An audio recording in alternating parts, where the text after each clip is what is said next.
मेरे बच्चे की डेथ हुई थी, खेलते पोल गिरा था और जिसको लेके मैं पीजीआई रोहतक गया था, जहां उनकी लापरवाही के कारण मेरे बच्चे की डेथ हुई थी सर। आज मैं इनके खिलाफ सिटी अपने भादगढ़ सिटी थाने में इनकी एफआईआर दे रहा हूँ सर। पोस्टमार्टम रिपोर्ट मिली है? हाँ मिली है सर। क्या है पोस्टमार्टम? उसमें काफ़ी गलतियाँ की हैं। जैसे? जब मेरे लड़के को मेल से फीमेल बना दिया गया है, जिसकी उम्र 15 से 25 कर दी गई है और उसमें कुछ टाइमिंग की भी चेंज की गई है। बहादुरगढ़ में 15 वर्षीय बास्केटबॉल खिलाड़ी अमन की मौत का मामला सनसनीखेज खुलासों के साथ अब पुलिस थाने तक पहुंच गया है। अमन के पिता सुरेश आज परिवार के लोगों के साथ पुलिस थाने पहुंचे और इस दौरान उन्होंने शिकायत दर्ज कराते हुए बगी रोहतक के डॉक्टरों, बास्केटबॉल पोल का रखरखाव करने वालों और स्टेडियम के जिम्मेदारी के खिलाफ सख्त कार्रवाई की मांग की। इस मौके पर अमन के पिता ने बताया कि हादसे के बाद पीजीआई ट्रॉमा सेंटर के डॉक्टरों ने अमन के इलाज में लापरवाही बरती थी। ना समय पर जरूरी जांच हुई और ना ही इलाज हुआ।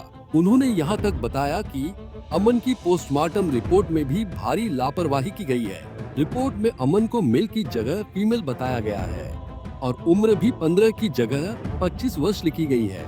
सर मैं अभी अपनी एप्लीकेशन इनकी एफआईआर लिखने के लिए सिटी थाने में आया हूँ और मैंने इनके खिलाफ और ये एफआईआर दर्ज की है सर।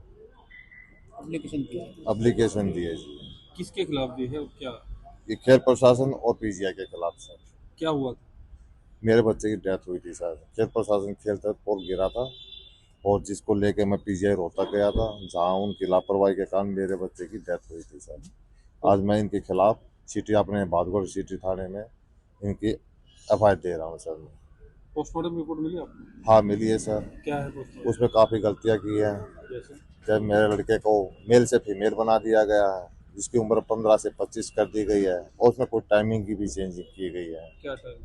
टाइमिंग के उम्र हमारा अराइव टाइम पहुंचने का 00 दिखा रहा है और पोस्ट इसके स्टेट इसके इलाज का टाइम और 7 बज के कुछ मिनट 56 या 57 मिनट का कुछ ऐसा दिखा रहा है सर। आप किस टाइम पहुंचे थे पीजीआई? मैं 5 साढ़े 5 बजे पहुंच गया था सर। 5:15 इसके बीच में ही पहुंच गया था सर मैं। कहाँ हुआ था यार? ये हादसा भादगढ़ ब्रिगेड सिंह स्टेडियम में हुआ था। होशियार सिंह में इस स्टेडियम में हुआ था और जहाँ से किसी ने मुझे फ़ोन किया था, जो सिविल से मैं रेफर होने के बाद मैं पीजीआई रोहतक लेके गया था। वहाँ मैं 5:15 बजे या 5:30 बजे के बीच में इस अंतराल में वहाँ पहुँच गया था और जहाँ मेरे बच्चे का लेट जो इलाज शुरू किया, इलाज के दौरान से पहले ही उसकी डेथ हो चुकी थी और आज उनके खिलाफ मैं एफआईआर दी है सर। डिमांड क्या है आपकी? मेरी डिमांड ये है जी, एक तो यहाँ के पोल वगैरह ठीक किया जाए कि कल न किसी दूसरे बच्चे के साथ कोई हादसा ना हो। और दूसरा जो प्रशासनिक अधिकारी है ना, हाँ, जिनकी वजह से हुआ है, हाँ, उनके खिलाफ उन पर कार्रवाई की जाए सर। जिनके कारण ये हुआ है, ये हादसा इतना बड़ा हुआ है, उनके खिलाफ मैं आने वाले टाइम में किसी और के साथ ना हो। इस दिन की जांच कमेटी इस पे पूरे मामले की जांच कर रही है। आपसे बात हुई क्या? हाँ नहीं सर, उनसे बात नहीं हुई अभी मेरी। हमको नहीं पता चला उन्होंने क्या जांच की उन्होंने है, क्या कार्रवाई की है।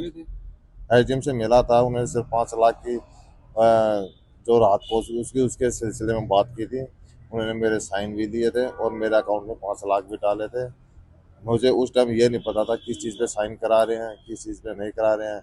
और एसडीओ साहब ने तो मेरे बच्चों को बास्केटबॉल की जगह क्रिकेट प्लेयर बताया गया। बास्केटबॉल खिलाड़ी अमन होशियार सिंह स्टेडियम में प्रैक्टिस करता था और 23 नवंबर को उसके साथ हादसा हो गया। यहाँ प्रैक्टिस करने के दौरान बास्केटबॉल का पोल टूटकर उसकी छाती पर गिर गया, जिससे उसे गहरी चोटें लगी। हालांकि स्टेडियम में मौजूद खिलाड़ियों ने अमन को तुरंत नागरिक अस्पताल पहुंचाया, जहां प्राथमिक इलाज के बाद उसे रोहतक पीजीआई रेफर किया गया, लेकिन इलाज के दौरान अमन की मौत हो गई। अमन की मौत के बाद परिवार का हौसला बिल्कुल टूट चुका है। अमन 2 बहनों का इकलौता भाई था। उसके पिता घर चलाने के लिए दिल्ली में कॉन्ट्रैक्ट बेस की नौकरी करने के साथ साथ सुबह और शाम के समय रैपिडो भी चलाते हैं। वो परिवार बहुत ही आर्थिक स्थिति इनकी कमजोर है। मेरी सरकार से भी डिमांड है कि जो 2 बहनें उसकी, एक कमाने वाला था, ये साधन था उसके पास, पिताजी एक प्राइवेट नौकरी करते हैं, डीसी रेट पे है, तो उनकी बेटी को सरकारी नौकरी दी जाए, तो उनका गुजारा उसके, उसकी परिवार का पालन पोषण उसके। मेरी सरकार से गुजारिश है और जो अधिकारी है जिनके लापरवाही के कारण एक होनहार खिलाड़ी हमारे बीच में नहीं रहा, उनके खिलाफ कार्रवाई होनी चाहिए। पीड़ित परिवार ने पुलिस थाने में अपनी शिकायत दर्ज करवा दी है और अमन की मौत के जिम्मेदार तमाम लोगों के खिलाफ सख्त कार्रवाई की मांग भी की गई है। वहीं वार्ड के पार्षद राजेश तंवर ने सरकार से अमन की बहनों को सरकारी नौकरी देने की मांग की है ताकि पीड़ित परिवार की आर्थिक सहायता हो सके। हालांकि इस पूरे प्रकरण पर पुलिस के अधिकारी कुछ भी बोलने से बच रहे हैं। बहादुरगढ़ से प्रवीण धनखड़, पंजाब केसरी टीवी।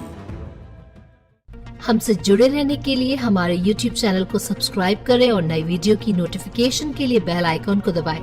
अगर आप ये वीडियो Facebook पर देख रहे हैं तो लाइक जरूर करें और ज्यादा से ज्यादा शेयर करें। धन्यवाद।